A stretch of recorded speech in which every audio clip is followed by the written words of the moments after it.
Hi, guys. I'm Nina, I'm Jamie. I'm Ethan. and we are Bloody Essentials. Couple of quick little announcements. We have some upcoming appearances at Flashback Weekend here in Chicago, August 2nd through the 4th. We will also be at Ohio TerrorCon, August 16th and 17th. Shout out to Rick Paulton and Whole Damn Enchilada Podcast for inviting us to come out. We're really excited to be joining you guys, so that'll be fun. And we also have horror trivia coming up very soon, so stay tuned for those details. Quick reminder, if you want to reserve your slot, you need to send us a message, whether that's on social media or email. First priority will be given to our Patreons. So if you are not a Patreon and you would like to be, the link to that is in our description. We will be giving out prizes if you win our trivia night. We have first and second prizes, and that will be really exciting because we've got lots of fun merchandise from Bloody Essentials, as well as little collectibles, stickers, all kinds of fun little things. So please join us for that. That's going to be a lot of fun. To remind everybody that when they come to the conventions to see us, we will not have a booth. We're actually just going as Patreons of the convention. But please seek us out. We'll be the ones in the Bloody Essential shirts. Seek us out. We want to meet you guys, take some pictures with you, let you know how much we appreciate you listening. Yes. Absolutely. And thank you, everybody who's already liked, followed, subscribed. It really means a lot to us, and it helps our little podcast out so much. So thank you. And this week we are doing the legendary Friday the 13th from 1980. Whoop whoop. Yeah, this is one of my favorites. Yeah, like I said earlier, when Friday the 13th is involved, it's going to be a good time. Oh, yeah. Definitely. Yeah. And I was talking to you guys about this earlier. This was my very first slasher movie that I ever saw. One of my first Halloweens with my mom after my parents split up. This was on TV, and we were watching it together. And we ended up watching all the slashers eventually that Halloween, but this was the first one we started with. So it has a special place in my heart. That's sweet. When was the first time you guys saw this movie? Because I know all of us were not alive when it first came out, or some of us might have been alive. I think I was the only one who was alive. I wasn't quite there yet, but I was a toddler, but I was alive. So when was the first time you saw this movie, Ethan? Oh, it had to be 30, 35 years ago. I was very young when I seen it. Yeah. So I was probably 6, 7 years old. So did it scare you at all, or no? No, not really. I mean, yes and no. I mean, I was more enthralled with, I was like, oh my God, the kills are so awesome. And then the ending, I was like, I never expected that. Oh my God. Yeah. So, right. It was, I mean, I guess for a 7-year-old, I guess it kind of scared me, but nothing really, growing up, nothing really scared me. Yeah.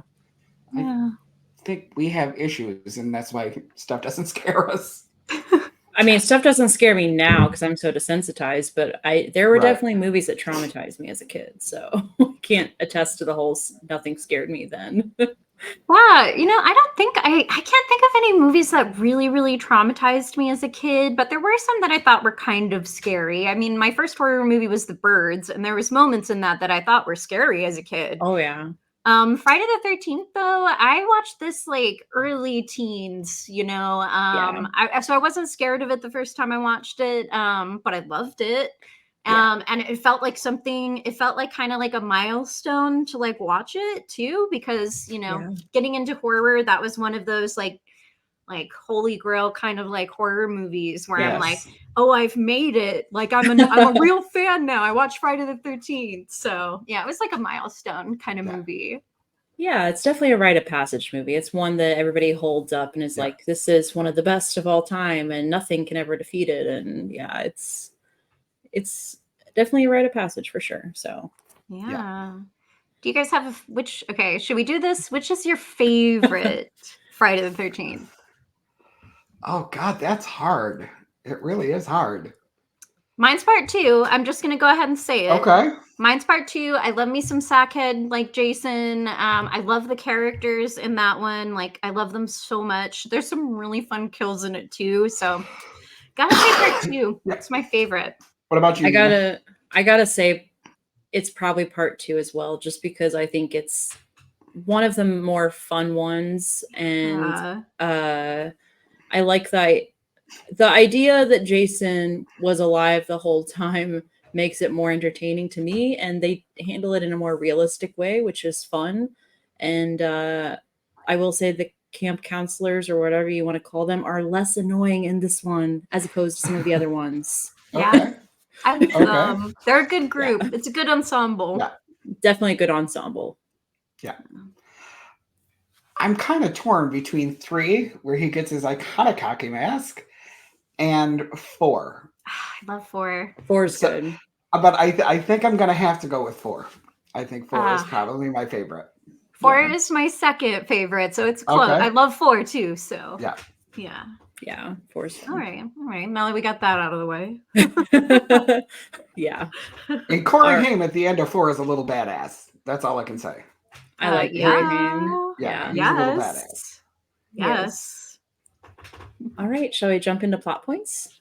All right. You guys ready for this? Okay. Yes.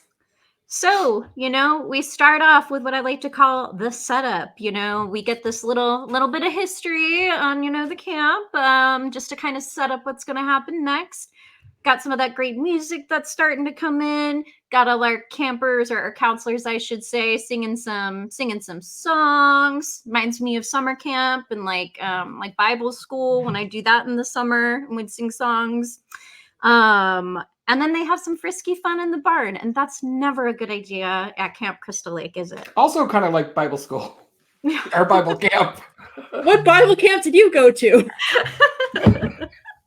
Also, can we talk about how they're literally fighting the entire time while they're getting busy? Like, she's asking him like, "Oh, I hear so and so is a better kisser than me. Is it true? And you said we were special." And I'm like, "Why are you still taking your clothes off?" I know.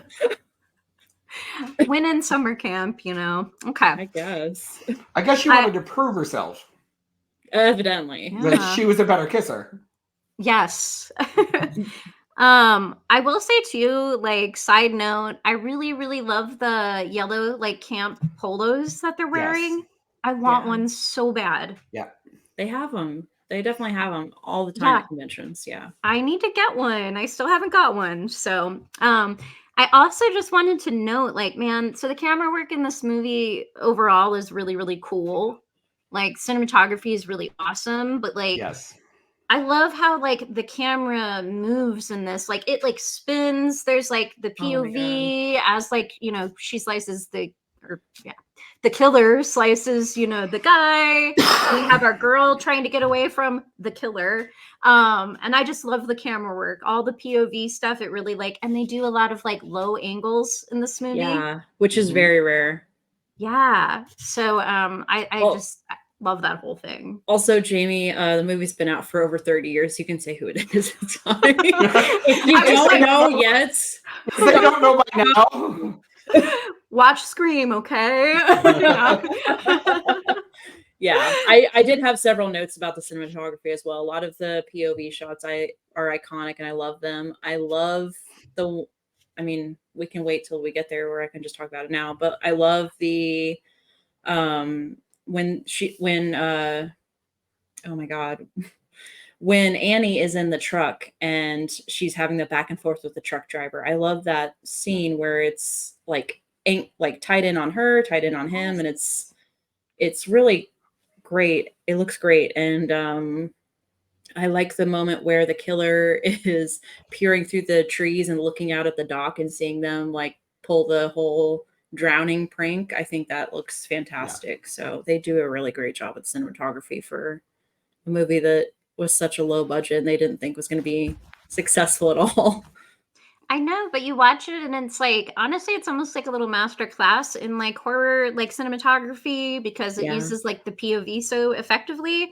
And it's like cool because we even get some like victim POV in it too, like at a couple points. So I love that when you get a little bit of perspective from both like the killer POV and then that victim POV. Like, absolutely, it's really immersive. So I think that's part of like what works with really well with this movie is you kind of feel like you're there, like you feel the tension or the unsettled feeling of like those low angles kind of looking up. Like that's like a tense feeling. So good cinematography, guys. Okay.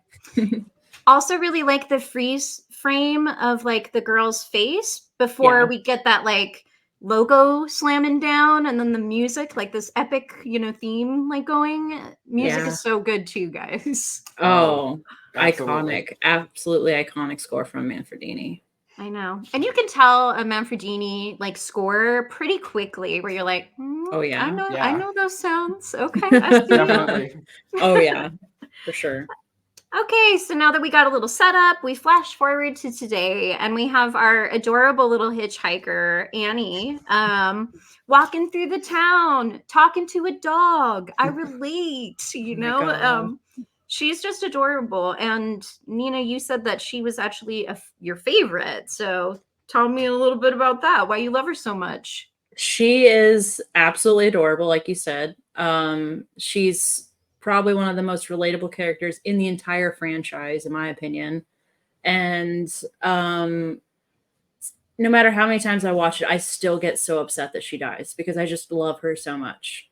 I really wish she would have been a final girl. I like Alice, but I really would have liked to see Annie as our final girl.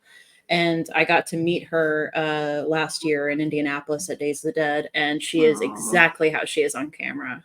So she's just a doll. I love her hair too. Like it's like the perfect like 80s like girl next door kind of like hair. It's kind of big. It's got like some waves to it. It's awesome. Absolutely. Okay. Yeah. So she's trying to like find her way to Camp Crystal Lake. I love when she walks into the diner, asks for directions, and she mentions the camp, and everybody just kind of like stops and looks at her all weird, and you're like, oh, not a good subject. And then it's so funny to me because such a different time, right? They're just like, hey, you driver, you have a vehicle, drive this stranger up to Camp Crystal Lake-ish. Very first of all, the fact that she's hiking this entire way, I don't know where she came from, but she's hiking, definitely taking rides from strangers, like very self-sufficient, but taking a lot of risks too. Yeah. Yeah, she maybe needed to plan a little bit more, just a little. Just a little, maybe, try to get in contact with some of the other counselors, get a ride with them. And speaking of a different time, can we talk about the booty grab? Oh, yeah. Yeah, I know. Different times. It makes me uncomfortable every time I watch it. I know. Okay, and then we have one of my favorite horror movie tropes, which I call the Crazy Ralph trope. Love Crazy Ralph. Love Crazy Ralph. They should have kept him around longer. Absolutely. I agree. I'm so glad we're all Crazy Ralph lovers in the room because I love him. Yes. Yeah. And that's like, it's a trope that I love every time that I see it, which is like the crazy guy giving the warnings that nobody heeds. There were crazy guys before Ralph, but Ralph's the best. Every time I watch this movie for a couple of weeks, I'll go to say something to my wife and she'll be like, yes, I know. It's got a death curse. I got it. Because I went around the house telling her it's got a death curse. She's like, yes, I know. It's got a death curse. What do you want for breakfast?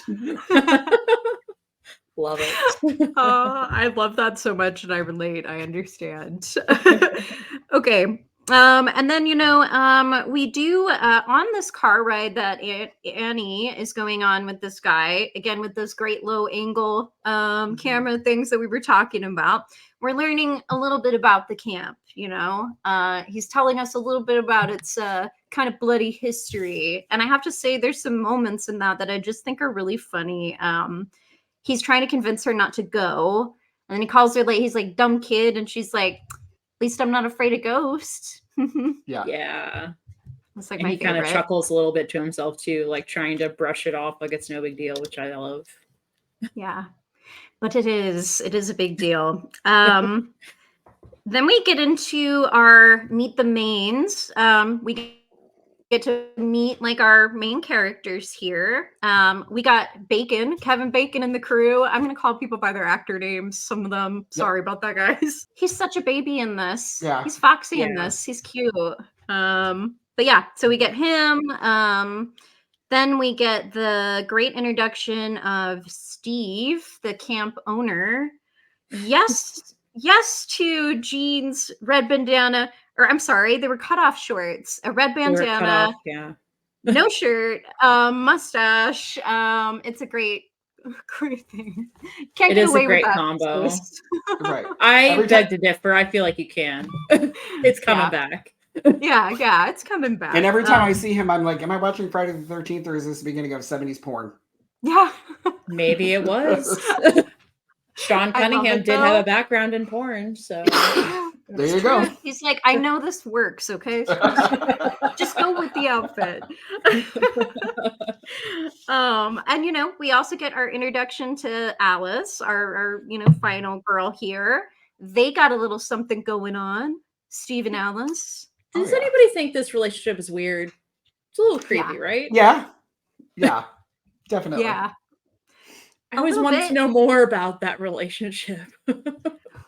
Me too, because it's very it's ambiguous, but it's it's also clearly hinting that there's something there. I mean, they're flirty, they're talking about her leaving, giving another chance kind of thing. So it's but it's very ambiguous, the whole movie. Yeah. I want to know more so bad.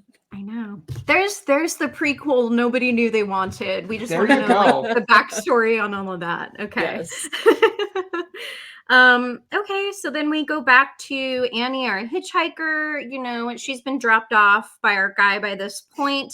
But lucky for her, there's another vehicle driving by, and she catches a ride with this one, which is not a good idea because the person's driving like a maniac. Right. And love that. Love it. And it's funny too, because now that I know, who's driving that car, I always try to look in the driver's seat to see if I can see the killer. I'm still keeping it a surprise, guys, in case you guys don't know the twist ending. But I always try to look now to see if I can see who's in the car. I've looked countless times, and I'm convinced they couldn't afford the actor in question because it always looks like a guy during Annie scenes. Yeah, just based on the hands. Oh, yeah.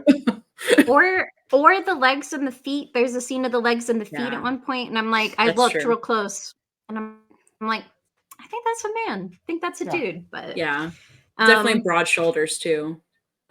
Well, we do know that a man played him or the killer at some points.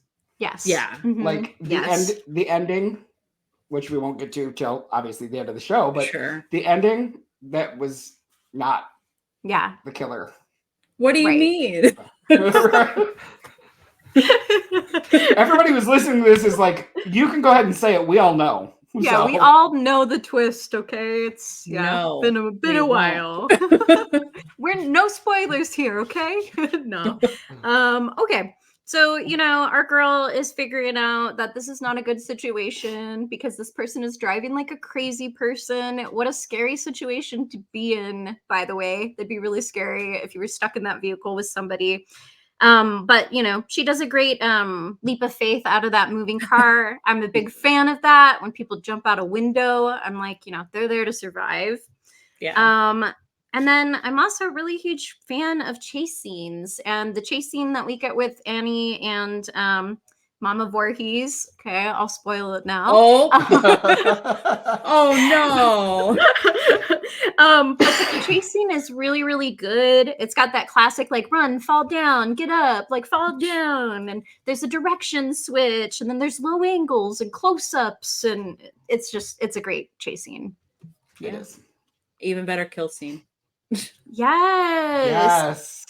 And you're right. It is a very upsetting kill because she's very likable and she's just kind of like, no, and it happens. Yeah. We go back to our counselors. I just kind of called it counselors at play. They're having fun. Yeah. They're doing things. We have that great little drowning prank that you were talking about.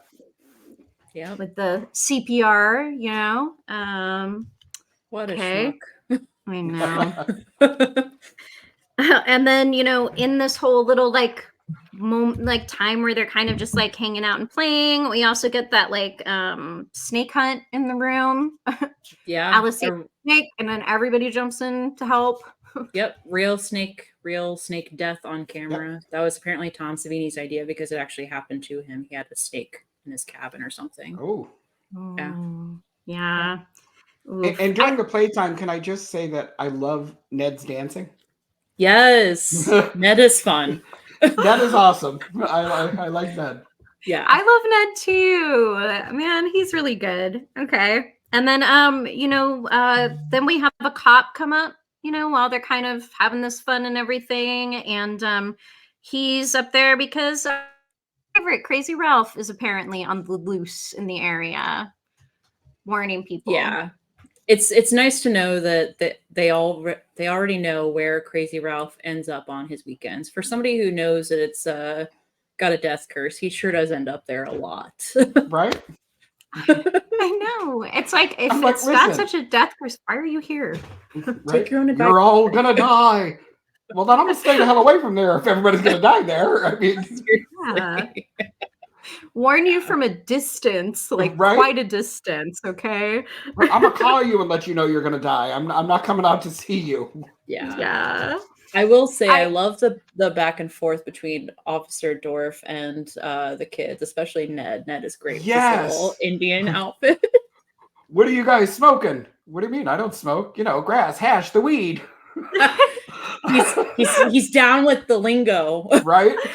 I know. And what does he say? He says something like we don't put up with any weirdness around here or something like that. Yeah, we won't put up with any weirdness out here. Yeah, I love the interactions with the cop. And then, you know, of course, we do have Crazy Ralph on site. He pops up in the kitchen with his warning and scares Alice. I really love the moment where Alice like looks out the door when he's already left too, and he like is getting on his bike and he looks back at her and she looks at him. Like, I love when he rides off, but you know, warning them and everything. It's very cute. Yeah, he's like, you're all doomed, like many times. It's fantastic. Yeah. He's great. Okay. And then we have more camp prep, you know, people are making food since Annie, the cook, never showed up.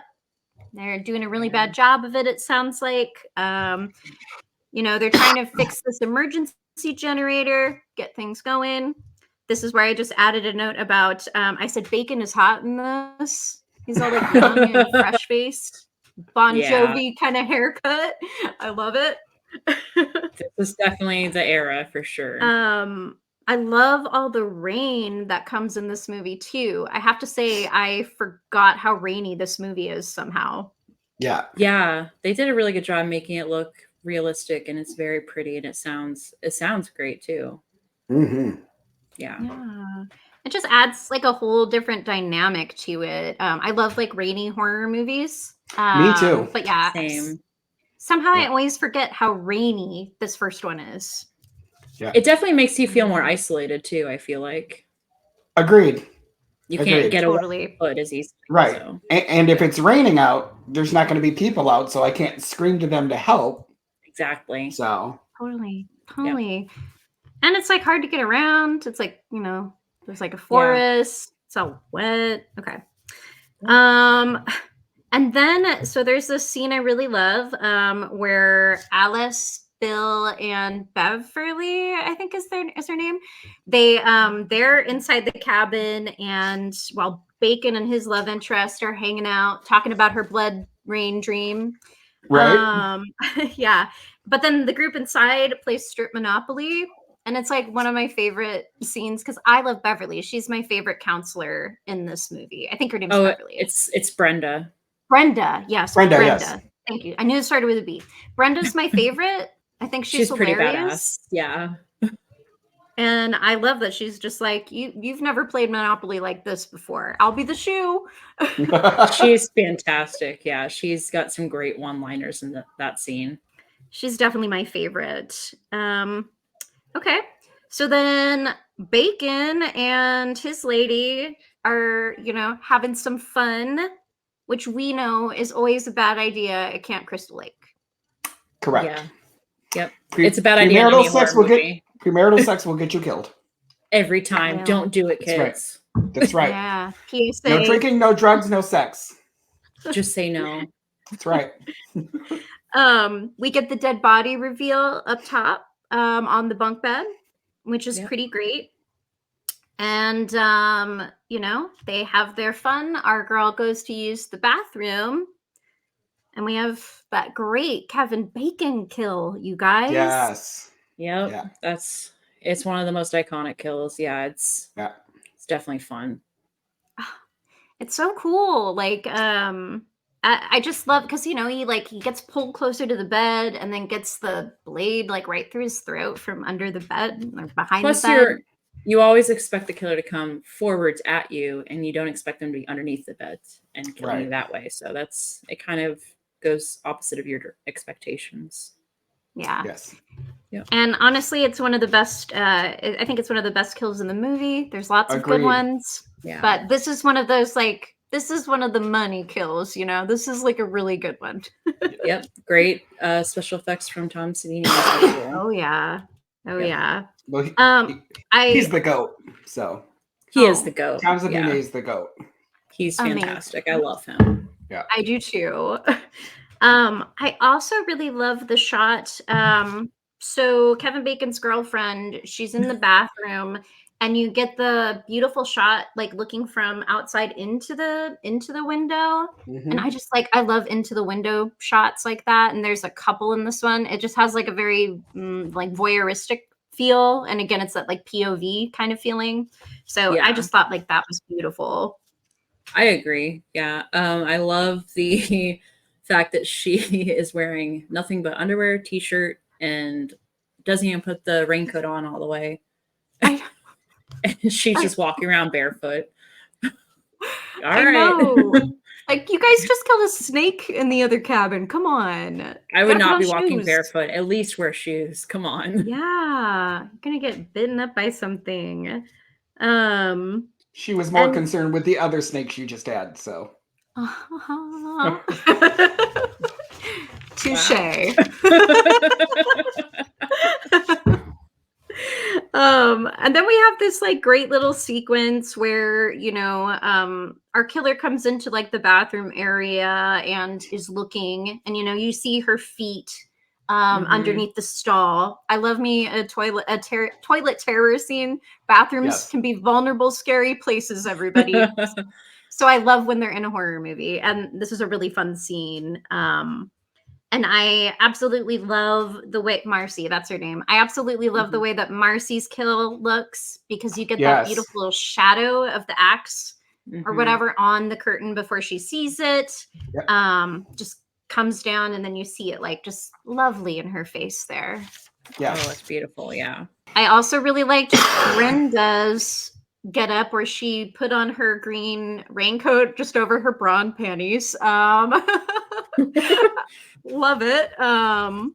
Also not wearing shoes. Also not wearing shoes. Yeah, I know. Jeez. And then we also we get this, so plot wise, because I forget about Steve by this point big time, because he's left to go do stuff. And then we get a little like, oh, hey, here's Steve again. He's at the diner, which is beautiful because it's rainy and it looks really great. But we get this little moment with Steve at the diner, who we forgot about because he's trying to get back to the camp. And I have a question for you guys. Yeah. So if you notice, when he's leaving the diner, he is driving a Jeep. Yes. And at the beginning, you see someone driving a Jeep picking up Annie. Did anybody ever think, when they first saw this movie, it could have been Steve? Because I did. I didn't, but that's a good train of detectiving. Yeah, good train of thought, but I never thought that. I thought it could have been potentially, It is the same car that they drive. They just switched out the tops, apparently. Right. So, yeah. Yeah. Good eye, though. Then we come back to Brenda in the bathroom getting ready to go to bed. She's brushing her teeth, and we know as the audience that the killer is still in there. I think it's a really cool shot when we see the hand on the curtain just for a moment. Love that. And can I go back to the diner for a minute? Yeah, please. Favorite person in the whole movie was the waitress. I knew it. She was so fun. She is awesome. I love her. Yes. Yes. Just major small town vibes. Yeah. Just so What sweet. do I owe you? Just a night out on the town. Oh. I loved her. Yeah, she was a doll. I didn't mean to interrupt. Sorry. No, I love it. I'm glad that we took a minute to acknowledge her. It'd be so awesome to meet her. She's great. Right? I'm like, she was in the movie for all of what, 5 minutes? But I'm she like, made an seriously, impression, I want to meet her. Yeah, seriously. I want a shirt. I want a shirt of her on it. Yes. A shirt with her and the diner. Yes. Yes. Okay. So we come back to Brenda. She's getting ready for bed. We get that great hand on the curtain thing. We also get some more beautiful, like outside the window cinematography that I love so much. She gets back to her cabin, and that's when she starts to hear somebody calling for help. And like a total badass, she goes right out into the rain in her nightgown, trying to help whoever this person is. Yep. Sure does, because the killer is a jerk, and she didn't fall for the first little ploy that she set for her, and now she's trapping her with this. It's like, this is where I really start to question Mrs. Voorhees. I'm like, she's willing to save the child. Why are you still trying to kill her? I know. Right. I know. And then, I just think the whole sequence with her running in the rain, getting to the archery field, the lights come on, she screams. I love how that all looks, but I have to say, because she's my favorite character in this movie, I'm so disappointed we don't really get an on-screen kill with her. Right. Yeah. And as a guy, I also liked the way that it looked. No cinematography or anything. She was just in a wet white nightgown. So, I knew you were going there. At 8 years old, I'm like, ooh, boobies. I'm like, I like this movie. Yeah, she didn't have any, but at 8, any boobs were good boobs. So. Okay. I will say this is probably one of my favorite kills, even though it does happen off screen. I just think it's really original, and it's such a dick move on the part of the killer, It really is. And the build up to it is just so great too. So love that sequence. Again, I would have loved to see it on screen, but we get a good body reveal later, so that makes up for it a little bit. I do love the idea of Mrs. Voorhees practicing her archery skills leading up to this. Because she did. Right? Oh, yeah. It's like, I'm going to kill one of these little bastards like this. Right? Yeah. We'll get into my love of, Mama Voorhees in a minute, but, I just have to say off the bat, I love her so much. She's always been, a favorite, I love female villains too, and we don't get them as much. And man, she is tough and she is dramatic, and I love her. I literally think I wrote I'll get to it. I have it in my notes, but I wrote the sweater, the swagger, something. Yeah. Did you guys ever get the chance to meet her at a con? No. Oh my God, she was the nicest. One of the nicest celebrities I think I've ever met. Aww. And I met her 3 or 4 times, bringing friends to cons. And she would stop and talk to you for 20, 25 minutes. And if there was a line, she'd say, if you were in the middle of a conversation, she'd say, come back after the line's done so we can continue this conversation and talk. Aww. Yeah.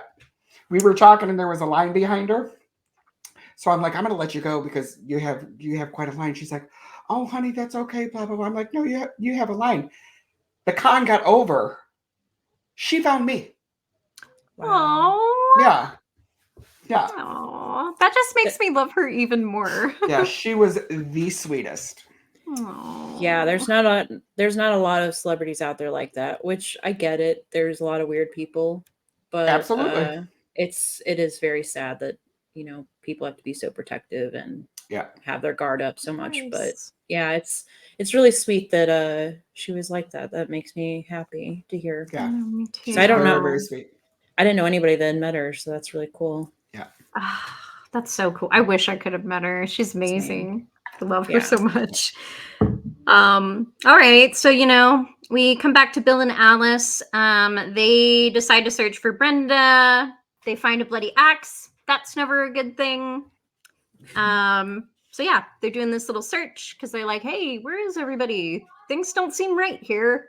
Yeah, it's almost like a little montage because it's they can't find Brenda, they find the axe, phone lines are cut, the car won't start. It's like one thing after another. Really bad luck on that one. Yeah. And then we come back to Steve, who I'm sorry, but is he really like a camp owner who doesn't have a flashlight on him at all times? Like, what was that? He didn't have a flashlight. Because he got a ride with the cop, whatever, and he's there, now he's walking, and he doesn't have a flashlight, and that drove me nuts. But obviously he couldn't have had one because then Mrs. Voorhees shines the flashlight on him, and it wouldn't have looked right, I guess. But Steve dies.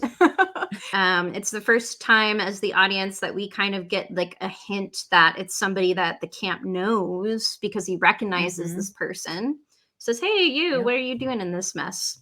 So then we come back to Bill and Alice as they're trying to figure things out. Bill is working on the generator. Alice is taking a nap, which is not right now, dude. Which I would not care about the generator. Yeah. Here's my question. Now, she was like, oh, something's not right here. The phone lines are cut. We can't find these people. The car won't start. Why don't you go take a nap? And I'm going to go do the generator. I'd have been like, no, I'm going to go with you to the generator. There's no way I would have taken a nap. I wouldn't have cared about the generator or the rain. We would be hiking out of there. Right. I mean, even being a guy, I wouldn't have been like, go ahead and do the generator. I'll stay here. I'd have been like, nope, you and me, we're a pair. Seriously. Yeah. Don't split up. That was the problem before, guys. That's why we don't know where anyone is. Right. Yeah. Well, Bill deserves what he got. He does. So. Yes. There's lots of low angle POVs of danger, as he's working on the generator, letting us all know that awesome bad things are about to happen. Alice goes searching for him. Well, she makes coffee first, which I can relate to. But then she goes to find him, and she opens the door, and she finds him on the door. Sure does. He is part of the door now. He is one with the door. Which I love. Who doesn't love a person dead suspended, to a door? It's great. Seriously.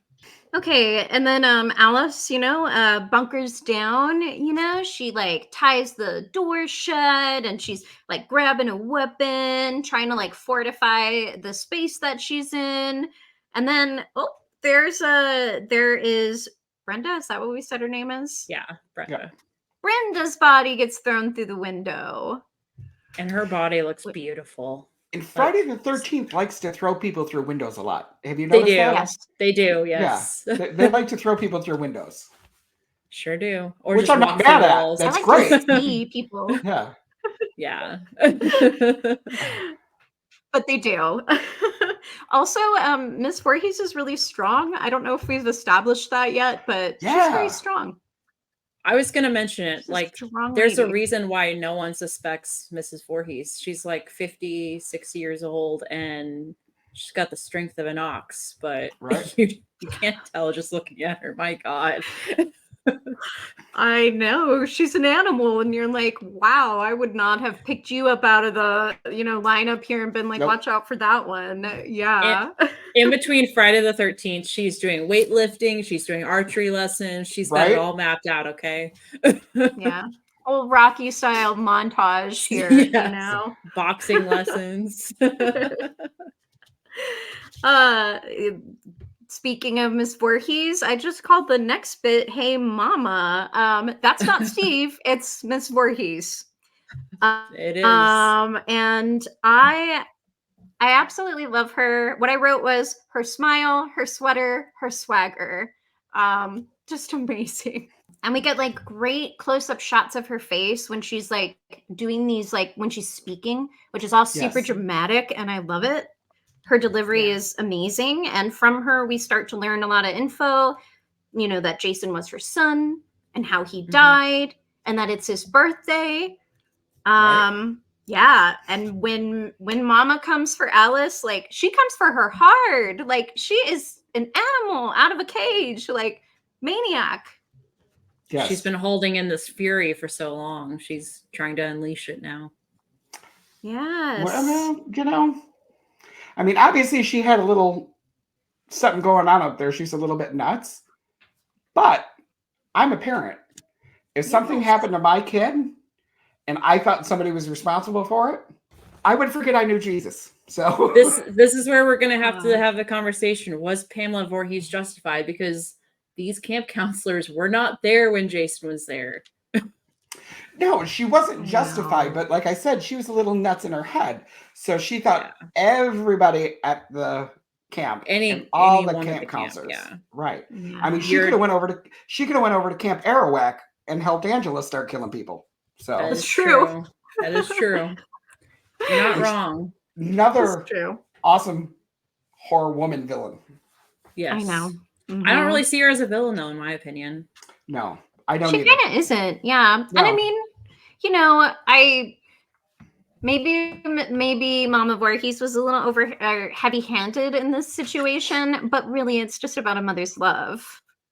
All right, guys. I wouldn't know anything about that. Alice. I love her though.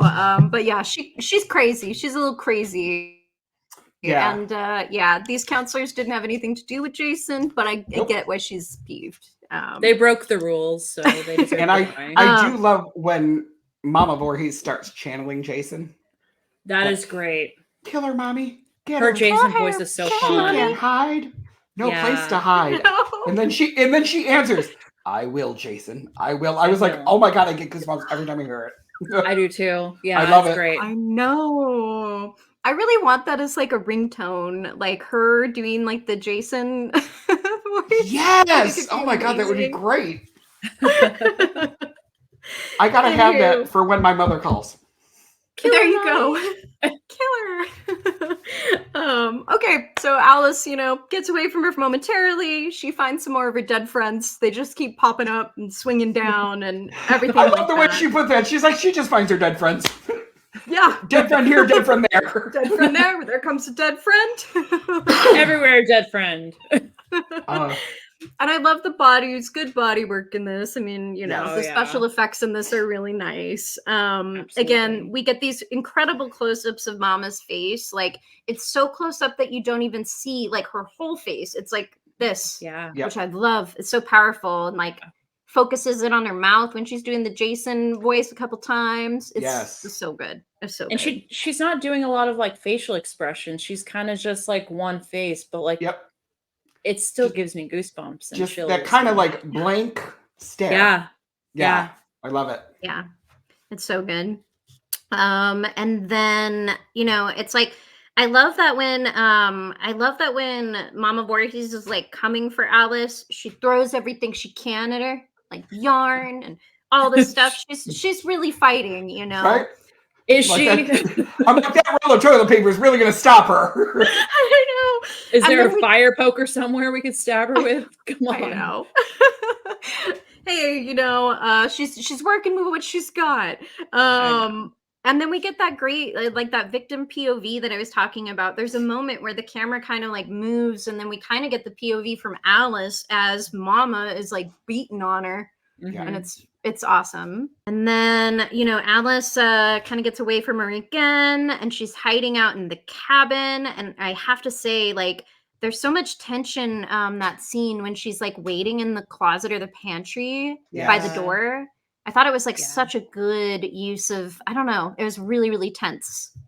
Yeah. Music, sound effects, like you hear her shuffling around in the kitchen, you think that she's gone, and Alice is breathing really freaking loudly. And I feel like that's why she found her. But yeah, it's great use of suspense. It still like gets me on the edge of my seat every time I see it. Me too. It really does. And Alice, and then there's that great moment. Alice was in the pantry. Yeah. Right? Yeah. Okay, if there wasn't a frying pan or something in there, grab a can of soup. Something to hit this broad with. I mean, have something in your hands. And also, don't strike her just once. I don't care if you see blood. It's not enough. Keep going. No. Never strike just once. Come on. Yeah. Seriously. Rookie shit right like, there. Have you never saw a horror movie? Probably not, but cave her face in. Right? Yes. Don't chop stop her into little pieces. Yes. Like the snake. Yes. Seriously. Okay. Then I love how, like we're saying, it's like, keep hitting her. What are you doing? But so she Alice leaves and goes and just sits by the lake for a little bit. And it's like, this is not time to rest and meditate. Yeah. And reflect on the events of the night. Right. You still need to be on edge here. You still need to escape. You're still there. It stopped raining. There's no reason why she's still there. It is time to go. Yes. But she doesn't. And obviously Mama is still around and they have an awesome girl fight on the beach. And then, man, okay. So the Mama kill, I think, is actually my favorite kill of the whole movie. It's got this awesome slow-mo, and then she swings, and the head comes off, and the hands move. They're still moving. Clenched. They're feeling for her head almost. Yeah. And that's my favorite part is the hands are still moving when her head is gone. I am such a sucker for that. I really want to know what was the bottom half of her body? Was that, what was that? Was that just her and they somehow remove the head and post or something? But I want to know, and I haven't had a chance to ask Tom Savini about it. But yeah, it's Tom Savini's hands. Was it Tom Savini's hands? Yeah. That's so cool. I love that. It doesn't look like his hands. That's fantastic. I know. It looks like her hands. It does. Amazing. So, and then I also Alice smiles after she kills Mama, and it's a really great moment. It's just a quick little smile, and I'm like, it's good. Yeah. Bit of relief. She's not coming back this time. Yeah. Not missing a head now. So and then we come to this beautiful canoe action where she's on the lake. There's romantic, pretty music playing. Everything's pretty, the cops come. Everything's fine. Everything's good. Everything's turning out fine. It's a horror movie. Nothing could ever go wrong. Nothing could ever go wrong again. And then we got that great little surprise with kid Jason popping up out of the lake and pulling her in. I'm not gonna lie, the first time I seen that, almost pissed my pants. Yeah. I jumped back 5 feet. I remember. Yeah. I don't know if that was Sean Cunningham or whose idea that was, but it was great. I could be wrong, and I'm sure Friday the 13th fans are yelling at me, but I don't care. I'm pretty sure it was Tom Savini. I had heard that too. I'm pretty sure he said it was his idea. Yeah, whether it actually was or not, I don't know, but I'm pretty sure it was his. Yeah, that was great. Yeah. Very well executed, jump scare though. Very well executed, unexpected. Great makeup too, because you have to make it waterproof. Yes. We get, like I said, we get Alice in the hospital bed, and then it's she's like, did anybody live? And they're like, no, just you. And she's like, what about Jason? What about the boy you pulled me under? And they're like, Jason, boy? No, we didn't find him. Right. And she's like, then he's still out there. And then it's her face, and it fades to the lake. And it's so cool. That's such a great shot where it fades from her face and you kind of like still see her eyes hovering over the lake. Like she's still there awesome. Too. Yeah, it was great. Super cool. And yeah, that's Friday the 13th, part 1. I do want to ask you guys something because it's a common bit of controversy amongst Friday the 13th fans. Was Jason real in this movie at the end? What do you think? Or was it just in her head? It's so hard to say because like don't look at any of the other sequels because obviously that's not what they had in mind when they were making this one. Yes, because I was just, yeah, just look at this by one. itself. Yeah. Yes. I mean, there's no right or wrong answer. If I know this were the only movie and they had no sequels, it would have been an awesome dream sequence. And I would say it was a dream sequence. Yeah. But due to the fact that we know we have other movies, I would have to go with he was real. Yeah. He just stayed a boy all these years. Right? Yes. He has a long puberty sequence. Yes. I like to think that he was real, because then that gives you kind of an unsettled ending, right? Because, he's real, so he must still be out there. And even if it was just a movie by itself, I like that ending. I would like that ending better, where it's like, ooh, there's still some uncertainty. Like, was it all, Mrs. Voorhees? And, I don't know, maybe the lake's got supernatural properties or something. He's still a little boy. Right? I could see that, yeah. Sure. That makes sense. Yeah. Yeah. We'll go with that. What about you, Nina? Do you think it's a dream or real? I think it's a combination of both. I think it would be, to me, it makes more sense for it to be supernatural. Whether you take it with the other movies or not, he's definitely a supernatural being because he can't die. Yeah. So, I like the idea that it's just a figment of their imagination, but I feel like the violence that's happened at the camp kind of makes it possible for Jason to linger almost, whether that's in a supernatural form or not. So I think he's real in some form. Yeah. So, okay. He's definitely not still alive as a human. No. Oh, no. So, no. Yeah. Otherwise, he I need his aging secrets. Yeah, I know. How do you do it, Jason? How do you do it? Stay at the bottom of the lake for about, 20 years. All right. Shall we do fun facts? Give us some fun facts, Nina. I got a few.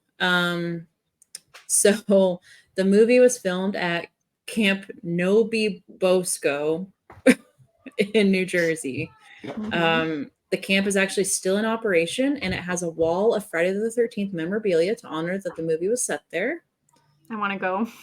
Me too. I do too. Apparently they have a little Friday the 13th reunion like each year. They do. Really badass. I know. I want to go so bad. Field trip. I was going to say field trip. Let's set it up. Let's go. Let's go. I really want to. Special effects supervisor Tom Sweeney performed the arrow shot that narrowly missed Brenda when she was setting up the archery target. Nice. I think that's all I have, unless you guys know other things. I'm sorry. No, that's fine. Oh, those were fun. Yeah. There was a ton of them, and I thought I wrote down more. Yeah, there were over 50, but I feel like everybody knows all of them. So, right. If you want to know more, go watch the documentary that they made. What is it called again? Oh, it's called oh my gosh, what is it called? His name is Jason? Camp Crystal Lake Memories. That's a fun one. Yeah. It really is. That goes through all of them.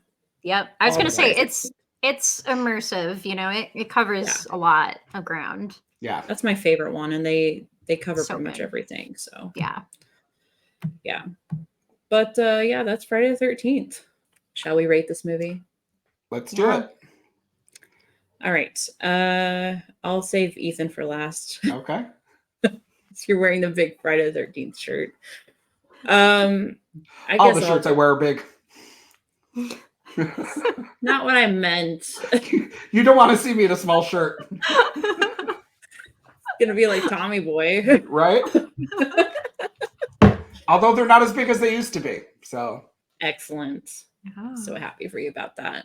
Yeah. So I do love this movie. It's not my favorite of the franchise. It's usually the one I watch to get out of the way so I can go on to the other ones. So I can actually see Jason. That sounds horrible. I love Mama Voorhees and everything, but I want Jason.